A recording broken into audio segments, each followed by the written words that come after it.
Okay, recording is on. Tom, Yes. have you joined our Rubin 2020 PCW Slack so that you're contactable via like our session chairs channel or the help channel? I've joined this meeting at the behest of Miss Regina Matter because Regina wants to make sure everybody's taken care of at all times. So if you all don't feel there's a need for me, or you all feel perfectly comfortable, then I can certainly sign off. It's no skin off my nose one way or the other. But she wanted me to come in and make sure that everything was going okay. Yeah, I just meant because you just invited people to contact you, and I was wondering if that's email only or if you're in our Slack for the. I did not invite Tom to our Slack yet, but I did think of it. I wanted to check with him first if he was comfortable being in there. Okay. I'm perfectly comfortable being a member of anything where people are doing stuff remotely right now. Because of the nature of what everybody's working in, it's sometimes difficult to know where to go to get assistance. So if you'd like to have an easy way to contact me, then certainly feel free to add me in any list or any messaging group you all have, and I'm happy to answer questions. So I will do that now. Okay, great. Yeah, we have a help channel set up and a session chairs channel set up, and so, yeah.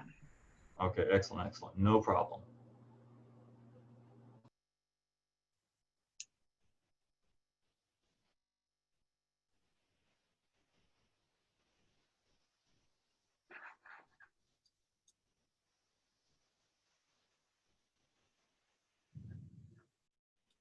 So are we still waiting for more people, Melissa, or are we?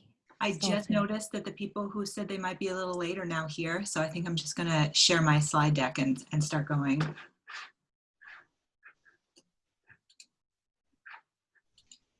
Yeah, okay, let's do this.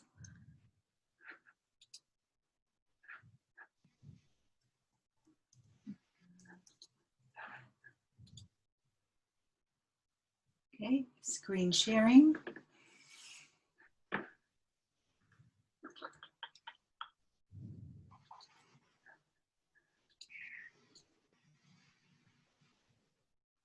Okay, you should be seeing slides now. Somebody nod their head if they're yes. Okay, thank you. Great. Okay, so today we want to cover a bunch of things: stock slides to use for your session, how the Zoom is going to work, how the Slack is going to work, how the PCW website works, and then finally a timeline for our preparations, which you've already seen in the email. And then at the end, I just want to do a quick roundtable for people to share not so much the contents or the science of their sessions, so much as your planned session format. So you're going to do Q&As, is it a panel? Are you having pre-recorded information? That kind of thing. So I just kind of want to hear from everyone about the diversity of presentation styles. And also, any and all questions you can think of will help us so much, because so much of the virtual aspects for the session are new. So please don't hesitate. Just everyone should be able to unmute themselves in this session. So just unmute, interrupt, ask in the Slack, which I'm not monitoring, but I'm sure other people are in there.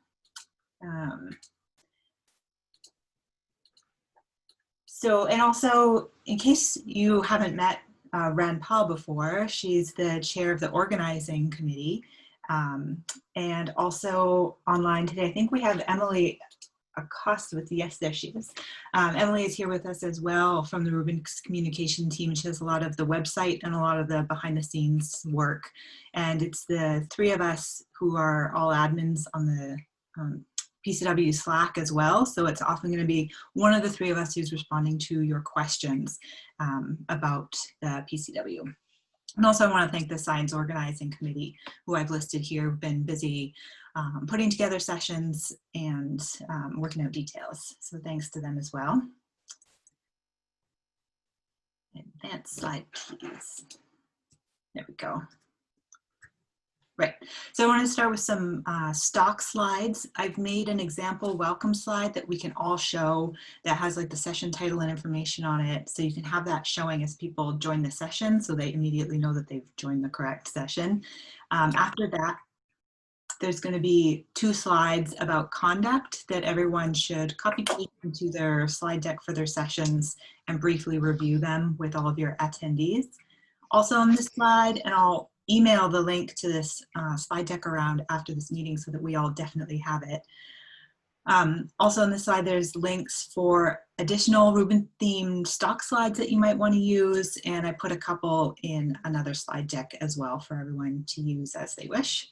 So the first one is sort of the welcome slide that we can all use to have a consistent vision that people can see when they join. So you can put in your session title, the date and the times, your names, have the link to the session webpage, which I'm going to tell you what that is later, and also have a link or the name of the associated Slack channel so that as people are joining, they can see this information and they can go to the Slack channel and they can go to the session page as they prepare to participate in your session.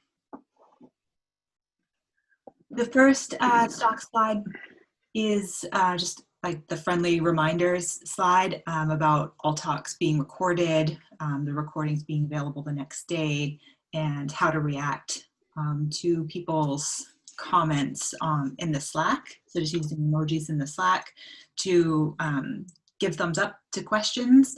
This is a way that your moderators will be able to see questions that have come up in the Slack that have a lot of thumbs up, and they can raise those voices. And then also using the applaud symbol to show appreciation, like after, maybe if you have presenters in your talk, you can use the clap for that. Over on the other side, there's also the reminders about using the Slack. You can ask questions in the Slack, and reminders about like the presentation material on the session page. So those two things are, you've already reminded them about it on the intro page, but here you can remind them about it again. Here we go.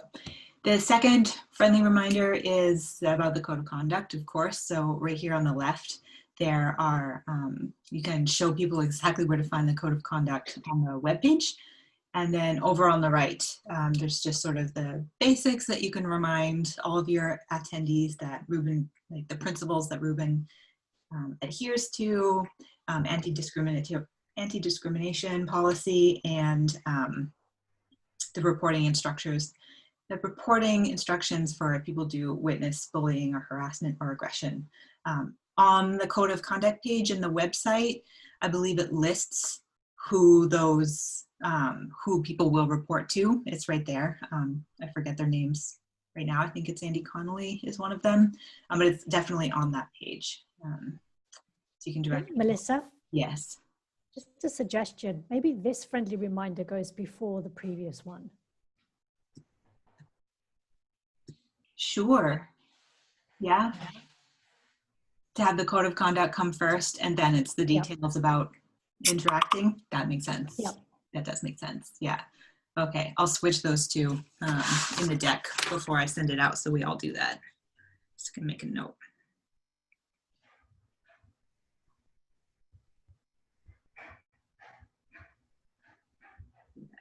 Okay.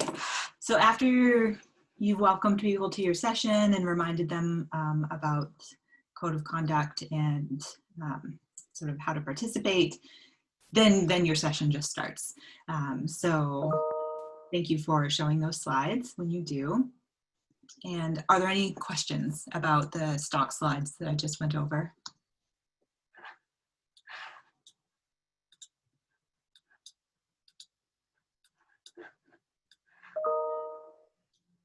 Doesn't sound like it. Okay. Oh no. Okay. So now on to information about how we're using Zoom for the PCW. So the Zoom is being run by Slack, which Tom just told you about, and that's why Tom is here. And all of your sessions will be Zoom meetings. The plenaries are going to be webinars, which have like different features, but all of yours are going to be meetings. In that meeting, there's several Zoom roles. One of them is the role of host, but this is going to be a Slack administrator. They'll start the meeting, they'll be there throughout, they have complete control over all of the meeting functions, and they're the only ones that can assign participants to breakout rooms if you want to use breakout rooms. We've kind of assumed that no one is using breakout rooms, but if you've actually planned that into your session, let us know later. So it's just like it's a little bit extra complicated, but you can do it. Well, as session chairs are going to be co-hosts for your Zoom meeting. The host will assign you as co-hosts, and you'll be able to do a lot of things such as control the participants. You'll be able to mute people. You can, okay, I wrote stop video on the slide, but I don't remember what that means. You can also, you also have the power to kick people out of your. Stop video would mean pause the recording, I guess. Yeah, it must mean pause the recording. Or either kick people off, make them video muted. That's what it is. If someone starts like sharing their screen or playing video, you can stop them. So you have control to control. You can control unruly participants. Basically, is all I mean. As co-host, you still have that capability. And then from the Zoom perspective, everyone else is a participant, and all of the participants will be able to share their audio and video, share screen, use the chat, and use the reaction emojis, which are the thumbs up and the hand clap. So this means that if you have presenters or speakers in your sessions, they don't need to be co-hosts, and your moderators don't need to be co-hosts. They can just be participants, and they'll be able to share and talk and participate. Those are the Zoom roles. Okay, do you mind if I'm a little bit intrusive here? Please. And I'm going to paste into the, well, I would paste in the chat. I can't paste it in the chat. So somebody email me and I'll email you all back. There is a Zoom page that goes into excruciating detail about roles in a meeting. And there actually are some differences. We ran into the hard way back in April. There's co-hosts, hosts, participants, and then there's also something called alternate hosts also. Again, Tom, yes. you can email me and I'll put it into the Slack so that everyone can click on it. Okay, hang on. All right, what's your email? rgill@lsst.org. Gotcha. You're already in my mailbox here. All right. I should be, yeah. Zoom. Bob Bloom, do you want to mute? Thanks. Okay, should be right there. So again, the thing we ran into in April was that we thought that getting into a meeting and then elevating somebody to co-host gave them the same privileges as host. And it sort of does, but there are deltas. And what I mean by that is that we found that co-hosts cannot start a meeting as, so let's say you set somebody as a host, you all go to lunch and you come back and you have the meeting set up so that only the host can start it. And you might think, well, I've let this other person set this other person up as a co-host, so when the meeting restarts, they'll be able to start the meeting back up. That's not the case. In order to start a meeting as host, you have to be an alternate host, and that has to be set up in the Zoom settings. We ran into a big problem with a bunch of meetings back in April. We were really getting going with Zoom, thinking that co-hosts had the same innate rights as the host, and it's not actually the case. But again, the email I just sent will go into all this detail, and it's got a full grid of hosts, alternate co-host, participants, and what all their rights are. Yes, I hadn't put alternative host in here because I don't think we need them, because the alternative host would have to be a Slack person also. So we just have hosts, right? And that's the Slack person who will be there, who will start the meeting. Okay. I think we're not using alternate hosts. Okay, I'm just piping in because we had a big problem and things got relatively ugly. So I'm trying to prevent ugliness for other people. Yeah, I think we've prevented So it can I double check that with Tom? So a alternative host must also be a Slack or Stanford person. Yes. Now, I'm going to give you a little delta here. The delta is when you're using something called a webinar, you can set up something called panelists, which are people which are allowed to present. Panelists can be from places outside of Stanford, which means they don't need a stanford.edu address. So if you want to have a webinar and you want to have people presenting that are not Stanford people, then you can set them up as panelists, and panelists do have an elevated set of rights that attendees at a webinar don't have. So that's the one little difference there, is that webinars have something called panelists, and they can be from places outside of Stanford. Yeah, I think Regina has already given me that permission for all the plenaries. Okay, good deal. Okay, I'm gonna skulk back away into my little hubby here, so I'll be in the background listening. Okay, great. Thank you, Tom. I think I see Fed with her hand up. Fed, you're muted. You're muted. It's not like I'm on Zoom meetings all day that I need to be told to unmute before speaking. So this actually falls exactly on the question of the webinar. So are all the Splinter meetings set up as meetings, and therefore do they all have a limit of 100 people? All of the breakout sessions, everything that you guys will be doing is a Zoom meeting, but it's 500. It's 499 plus presenter or plus host or something. Yeah, the Stanford has an enterprise account that has the higher limit. Okay, thank you.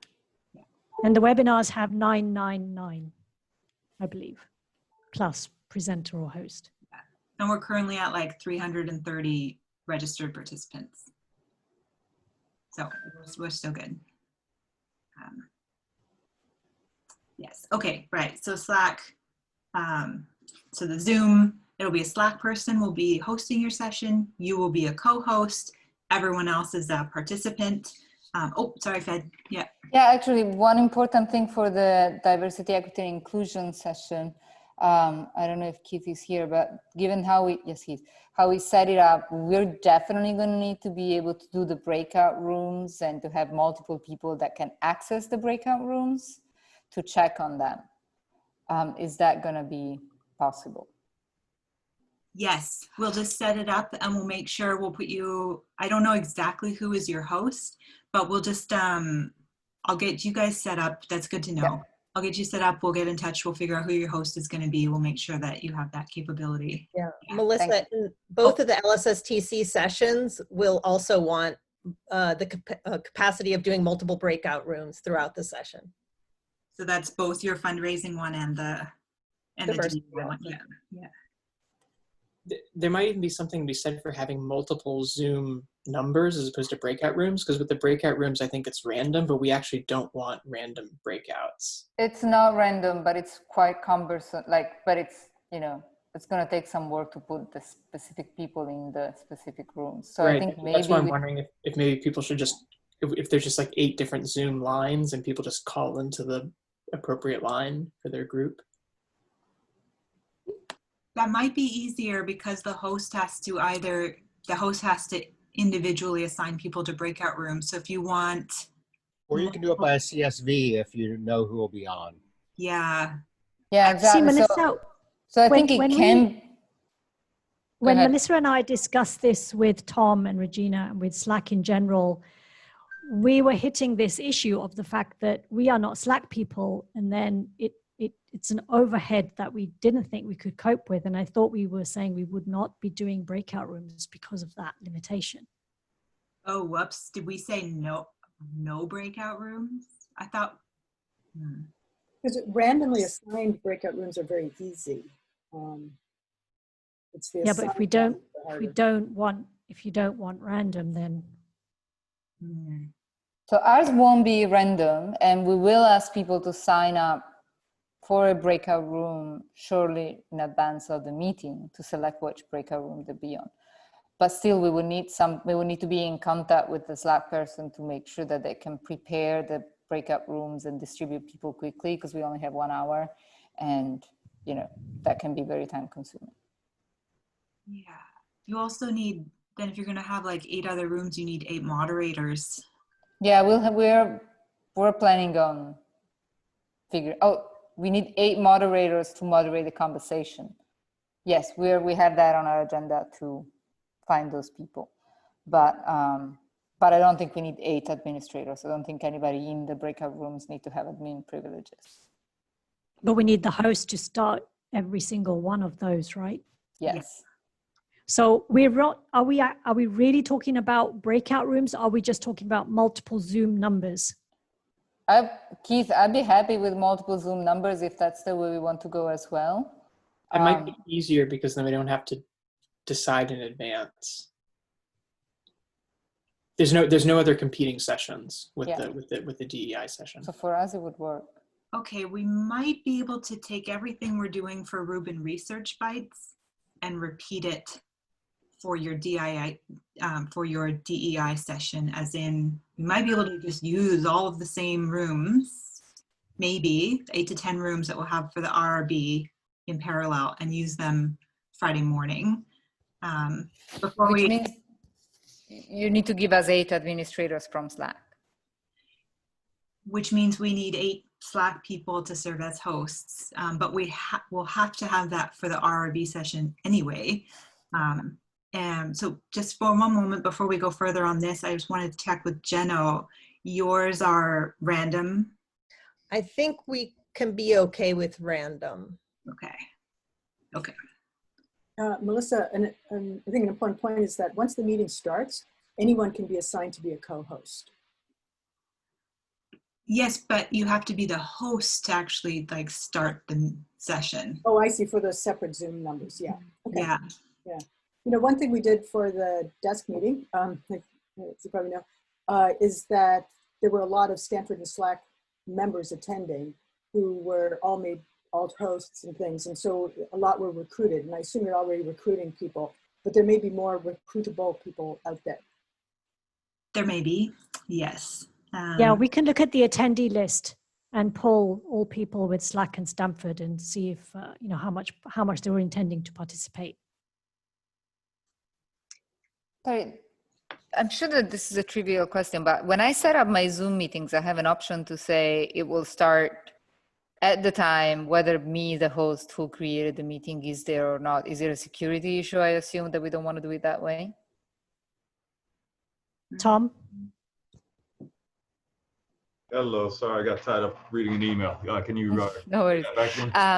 So when I organize my Zoom meetings, I can say that they can start without me. It's a security issue, the reason why we don't want to do that?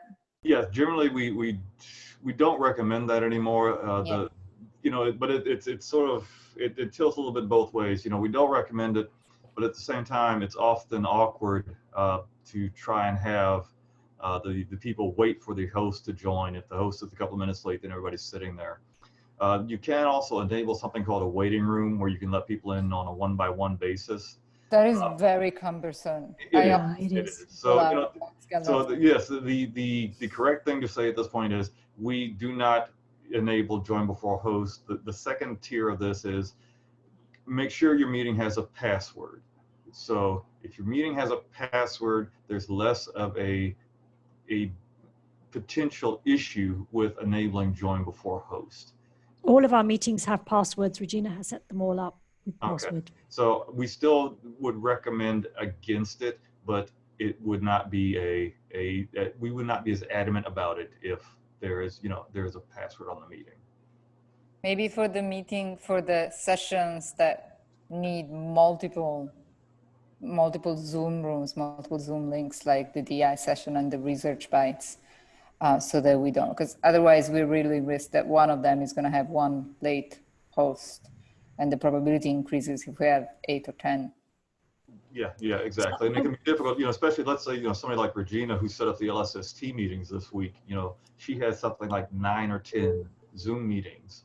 And I'm certain that she did not turn on enable join before, that she did not uncheck that box, that box is checked for these meetings, because she would not have time to go into 8 or 9 meetings to start the meetings up. So again, there's the black and the white, then there's the gray that we normally live in here, and that's pretty much where we are right now. Thank you. And so can I double check for Jeno, the breakout functionality that she needs? Can a co-host do that, or does it need to be? Yes, the co-host can toss people into the breakout room. So if you all want to get a corral of people, then you can certainly have them break people out. But the co-host still needs to be a Slack person. So we need to see which Slack person is going to attend Jeno's sessions. Now, Melissa? No, I thought the co-host did not need to be a Slack person. And I also thought the co-host could not assign to breakout rooms. I thought that was host only. I will double check this with the Stanford IT folks, because we had this come up and we were using a function to assign them to rooms in a big meeting about a month and a half ago. So let me double check it before I give misinformation. And that's again where we run on these gray areas of hosts, alternate hosts, and co-hosts, and that whole rights tree. So I will take the AR to look into that and get back to you all. Okay, great. Yes, let's take the technical discussion about breakouts for later. So we'll all, come back to Fed and Keith and we'll figure it out, because I think the solution for you will be similar to what we do for the RRBs. But let's leave this for now, and we'll come back to it. We'll work out a technical solution for you later about the Zoom. And so I'm just going to move on and say that in addition to the Zoom roles that people have when they're in the meeting, there's also PCW roles where we want all sessions to have moderators, one of which to monitor the Zoom chat and one of which to moderate the Slack chat to make sure that they can raise people's voices and ask questions and interrupt or during your question time, and then also a scribe to take notes. So in addition to you as session chairs, you have 3 other people, 2 or 3 other people to assign those roles who will be attending your session. I think you already knew about that. And so, Very quick question, I promise. So it was in the code of conduct that or in the rules of engagement, or one of those places where we said that the preferred way of communicating is the Slack, right? But we're still monitoring the Zoom chat in case people still use it, but we have given direction that they should not use it. I did not realize that we gave that direction. Not everyone likes Slack, so I fully expect some people to not participate in the Slack at all and only use the Zoom chat. So I think you should have moderators for both. Did you see somewhere where we were discouraging Zoom chat use? Rampal can answer better than I can. I think I remember that at least in some of the versions of the I think we might have worded it.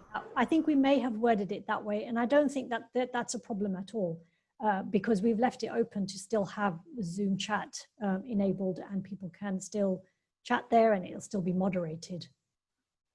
Anyway, you never know if a person, like Bob, has interference between Slack, and if he's running a Zoom meeting, then no, I agree. I didn't know if the way. I didn't know if the fact that we worded it meant that we were going to close the chat window like we did for this meeting. No. No. Good. No, the lack of Zoom chat in this meeting is my mistake. Yeah, well, there will be Zoom chats during PCW. Yeah. Okay. So I think that covers most of the Zoom basics that I wanted to tell you. So now to move on to the Slack. So yes, Rubin 2020 PCW Slack is a separate Slack from the LSSTC Slack that most of us use all the time. The purpose of the Slack is to provide real-time communication during the session, or an alternate like silent venue to source questions. It's only intended for short-term use during the meeting. This is not like a new Slack that's going to live forever. And it was much easier to set up a new temporary Slack than to try and add individual registrants of the PCW to individual Slack channels. If we tried to set this whole thing up within the LSSTC Slack, it would have been an organizational nightmare. So this is just a new and optional way for people to participate during the PCW, which is open to all registrants of the PCW. So this is why we also want session chairs to assign a moderator to watch the Slack channel for your session. And then over there on the side, I put a screenshot of all of the Slack channels. It's one Slack channel per session, and they are named, they're given a naming convention that puts them in chronological order in the Slack. So they're called like day 1, Monday, slot 1A, plenary construction, so that they, their alphabetical order is the same as their chronological order, which should make it pretty easy for everyone to find the sessions. So what I would like you to do is join the Slack if you haven't already as a session chair, please. Update your profile with a photo and your pronouns, if you could please. And then also update your channel's topic. So the channel for your session or sessions, update the topic add pinned posts if that's useful, if you want to be able to direct people to content such as web links to the session webpage, online materials, the names of the chairs, your moderators, a brief agenda, whatever kind of topical information or pin posts you would like to add to your Slack channel, please do that. The other thing two more things I wanted to mention was that there's a private session chairs channel that you all were automatically added to, where we can have discussions just among chairs and you can ask questions. And then there's also a public help channel where you can go to ask questions. And if one of your participants asks you a question that you aren't sure of the answer to, you can direct them to that help channel. And at least the three of us, me and Emily and Ranpal, will be monitoring it during the session. Yes, Ranpal. I just want to point out how important it is to fill in your profile, because until it's just using your username, it's really hard for other people to find you. I'll just give an example. Emily is E Acosta. If I start typing Emily, it doesn't find her because she's only got E Acosta in there right now. So it's really important to actually go in and put your full name in properly so that people can find you. Yes.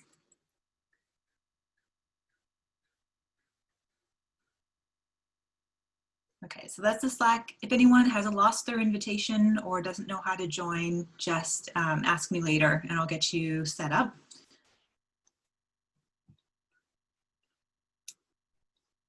Slack. So now I want to move on to the meeting webpage. There's a link here to the meeting webpage, but since almost all of you have already registered, you already know where the website is. So I just want to go over some of the features of it and how to use them.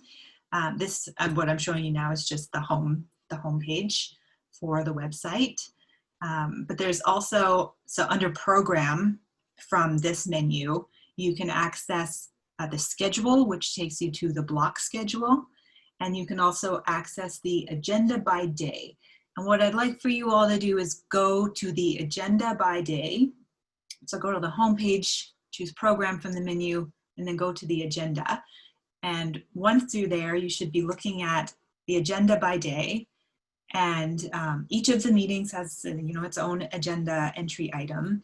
And we started, Emily has set up in here the Zoom links and links to the Slack channel for each of the sessions. So what I'd like you to do real quick is go to the agenda, find your session, click on the Slack channel, the pink Slack channel button, and check that it takes you to the correct Slack channel. So if we could just, and then report back if something seems amiss or if you can't find it. I'm just going to give you a minute to go do that on the website. The EPO session doesn't have that button. Ah, that's a good point. Okay. Just also to note, if you haven't registered for the meeting, those links won't show up. Mm-hmm. I might not actually be logged in. Let me log in and try that again. Yes. Okay.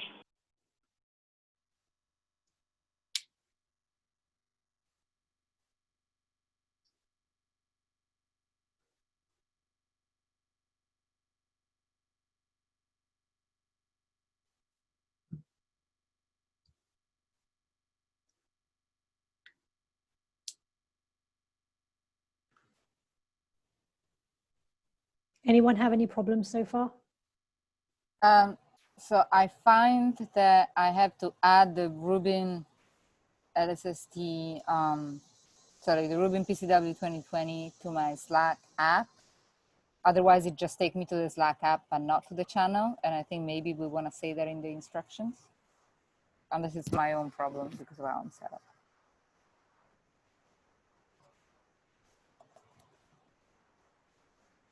Is that the difference between having the link say messages versus archives?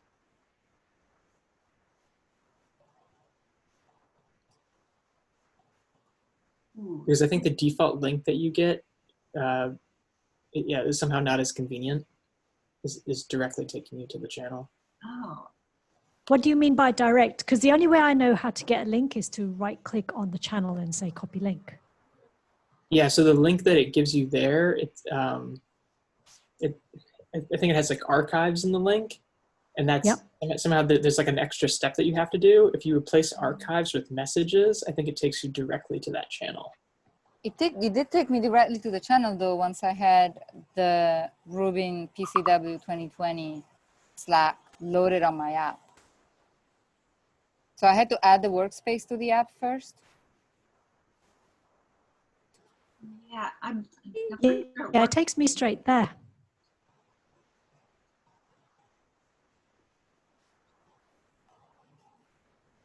So it must be only if you don't have the app, because it does take me straight there. Oh, maybe, yeah, maybe that's fine. Yeah, Archive it takes gives me me to this the option. app, and messages takes me to a browser. Yeah. Yeah, so it's not working the same way if you're on the browser. So it doesn't highlight on the browser. It doesn't take you into the actual channel, highlight the channel on the left-hand side. It does, but it takes you to the browser version of Slack instead of your app. If you put in messages instead of archives. Yeah. I don't know So which one one's takes, better. which one's which? So the one that is currently linking, that I have it all set up for, it says archives in the URL. But if you change archives to messages, it takes you to the browser. If you keep it archived, it takes you to your app. So maybe there should be two links, one for browser users and one for app users. I'm not in favor of that. I mean, most people do have the app, don't they? Even on their phone. Yeah, I think on the phone, yes, but on the probably desktop. On the phone, yes, but on the desktop, a lot of people that I communicate with use it on the browser. Yeah. So, okay. All right, we can look into that. The other thing could be just to make the name where it says like the link is Slack channel, it could actually just be the name of the channel so that people know where to find it. Like not make it a link at all, just list it. Well, or you know, it could still be a link, but just instead of saying Slack channel, the link text says the name of the channel. So I really thought when I tested it, if I didn't have the app open, it just automatically took me to the web page and highlighted the right channel on the left-hand side.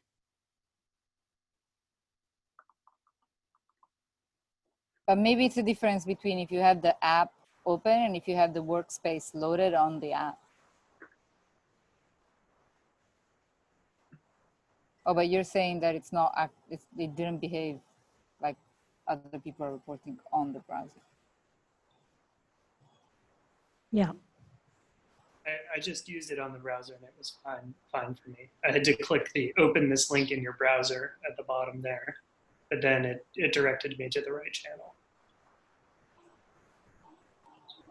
Okay. I do not plan to add this workspace to my app because I already have 20 Slack workspaces and there's no way I can find it. So I used just now, if you're still watching my screen, and then when it wanted to open the app, I said, no, open in browser, and I got to the session I wanted within the browser. So I think the links are okay. It'll open in the app if you wanted to, or it'll open in the browser if you say to do that. No, but it won't open in the app if you want it to open in the app and you haven't added the workspace to the app. Yes. So, and I'm not saying, you know, I just think somewhere you should say that if it doesn't open in the app, make sure you add the workspace to the app. Yeah, we can add that. There's a connecting page that I think is one of the upcoming slides about how to connect. So we can add some of these Slack details there. Yeah.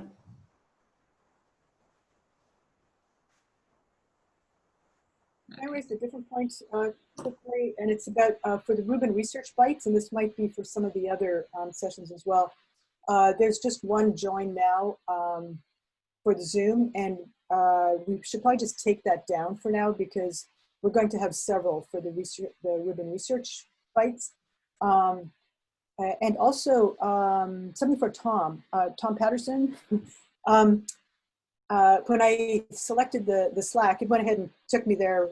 Sorry, the Zoom. It took me there. It said the recording has started, etc. And so whoever owns the this reservation is going to start getting recording messages.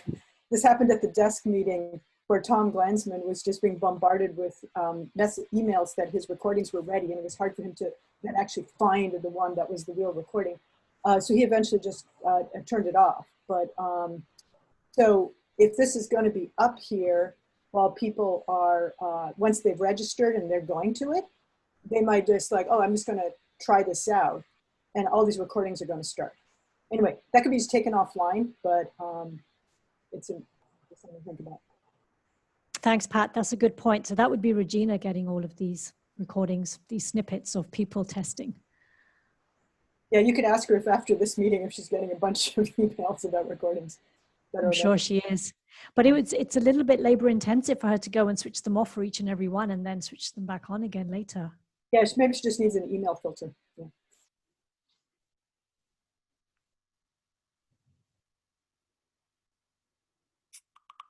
Did anyone find that they clicked on that link and were taken to an incorrect Slack channel? That's what we really wanted to test. No reports of that, I think. Okay, great.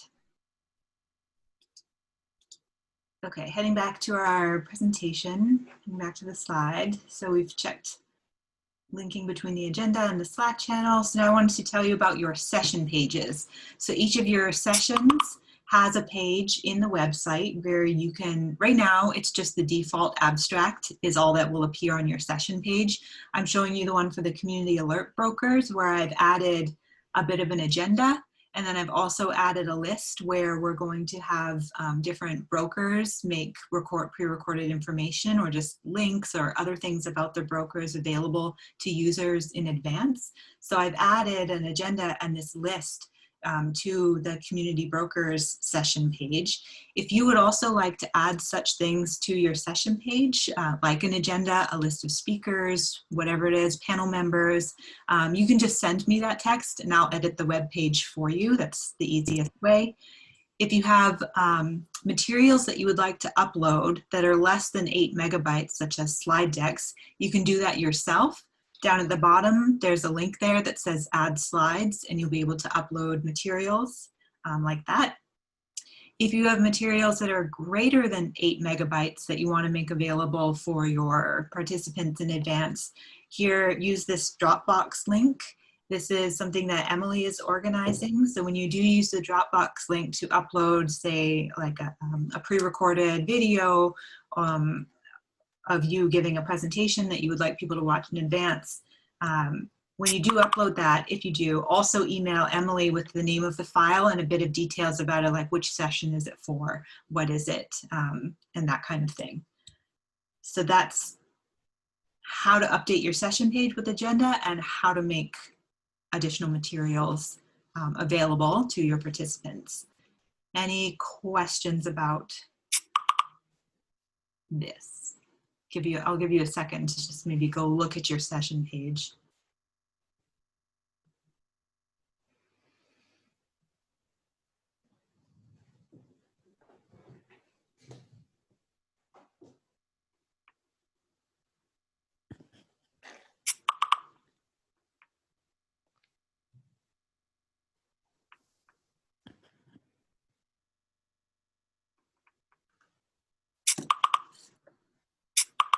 Oh my God.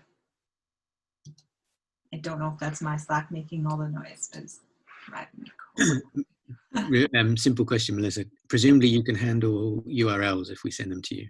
Oh, absolutely, yes. Excellent, thank you.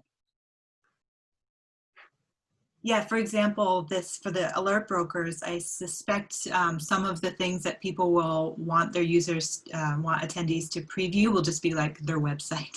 So yeah, adding links, that's something you can easily do, yeah. Or if you've uploaded a video to YouTube and you just want to direct people there, a link is really easy for that, yeah.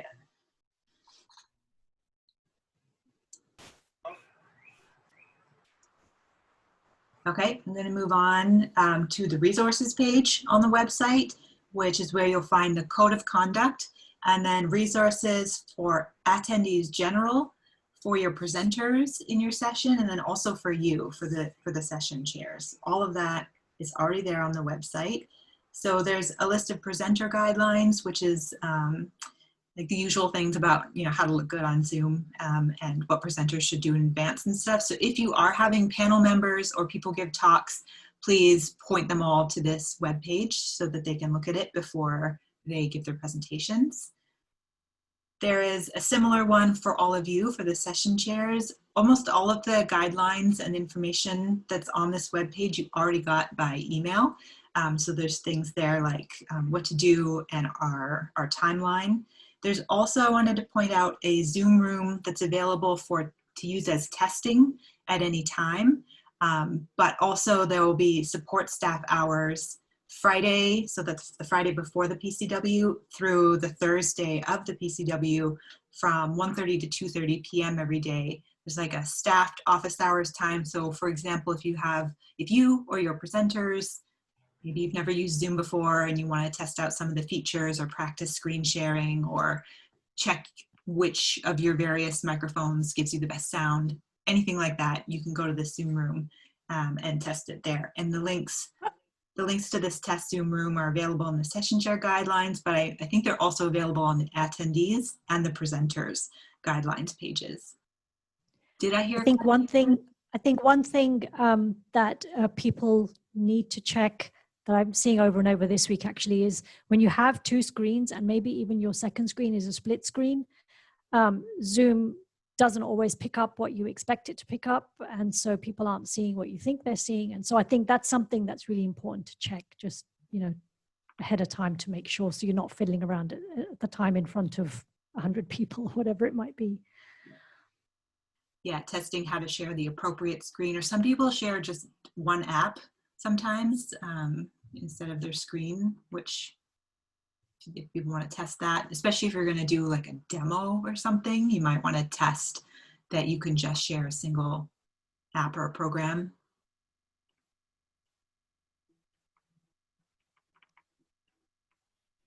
Melissa? Yeah. I haven't had a chance to search the page yet.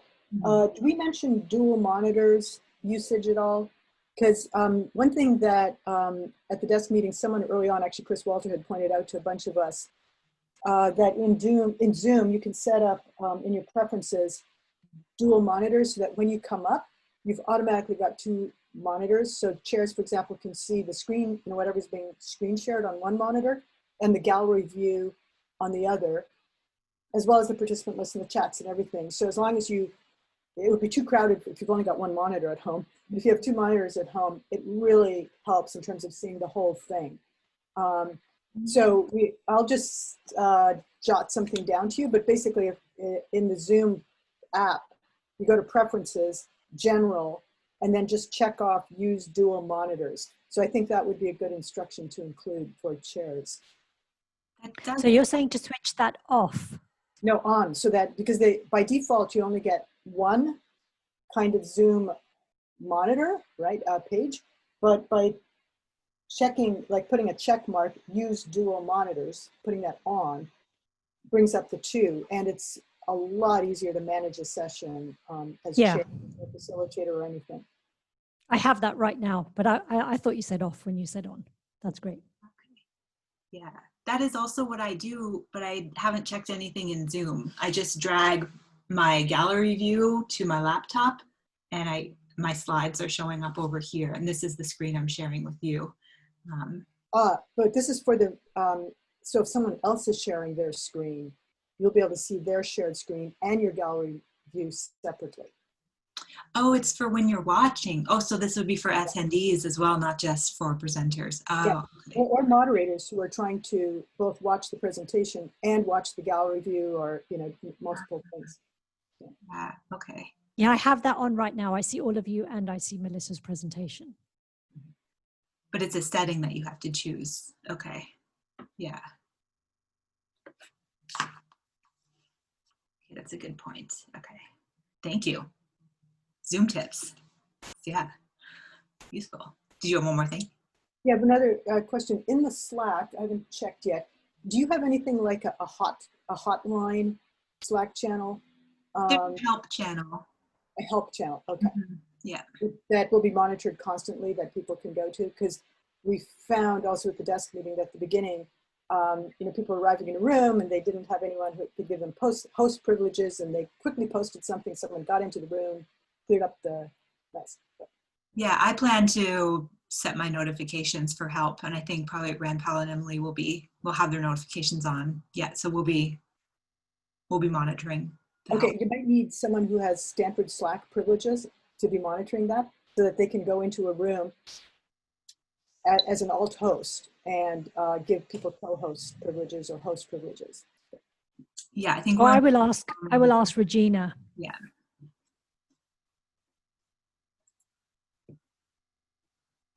Okay. We're almost at 60 minutes, so I just want to cover processes for asking attendees to preview material and how attendees are going to know whether you as a session chair have made previewable material available for them. So first, if you have materials that attendees should preview, let us know via email, and we're us as Rand, Paul, and me and Emily, let us know via email or Slack so that we can appropriately indicate this on the website. As you can see from the two examples in this slide, for Plenary 1 construction, we've indicated that there are preview materials for that session that people will be able to watch. It's right in the agenda, so that when people are looking at what they're going to be doing that week or what they're going to attend tomorrow, they'll know immediately, oh, the session I'm interested in has preview materials, and they'll be able to click through to links to watch that preview materials. The goal is to have all the materials available a week before the PCW to allow ample time for people to look at them. So that's a Monday, August 3rd proposed posting of all the preview materials. And then the method for making these preview materials available is the same as I talked about before, where I can put links on your agenda page, links on your session page for you. You can upload materials that are less than 8 megabytes yourself, and then you can use the Dropbox for anything else, so long as you also email Emily, and we'll make sure that all that gets transferred to the session page and appropriately represented in the website.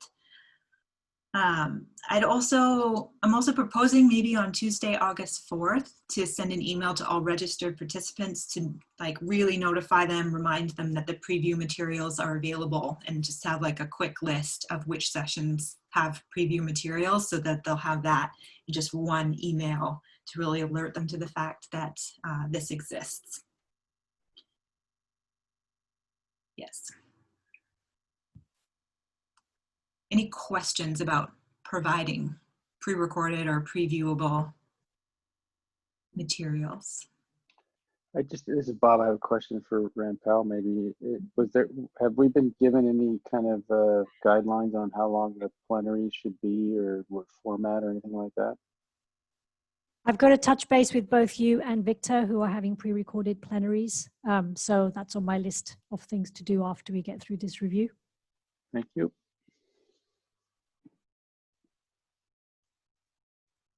Excellent. Okay. I think this is pretty much the last slide, and it's the timeline to guide our preparations, but you've already seen this by email.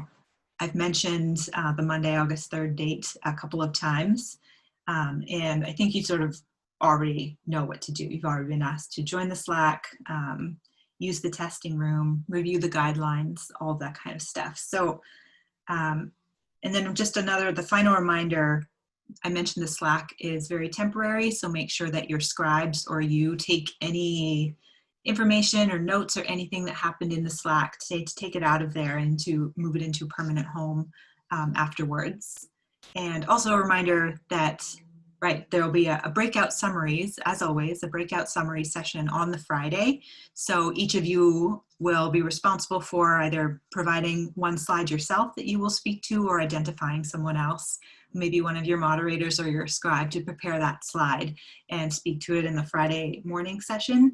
And there'll be an email later to session chairs with the common slide deck that you'll use for that, but we'll make sure you have that information later. So the very last thing I wanted to do was just sort of get from you what you're basically planning in terms of format, but we've run out of time. So if you could just maybe put a little description in the Slack in our session chairs channel in the Rubin 2020 PCW Slack, just the kind of things you're planning on doing. Are you a panel? Just sort of quick, just to give me an idea of what's happening out there. That would be very helpful. If you forget, that's also fine. I just kind of want to know for my own information. So did I see Rand Paul say your hand up? Yeah, I just wanted to say real quick that the version of Slack that we're on, although it's a free version, it is currently in the trial period. So it's a standard version, and I'm going to be able to make an export of everything that is in the public channels. So I will be doing that before we give up this space. But anything that's in your personal chat channels that you want to save, you should save it.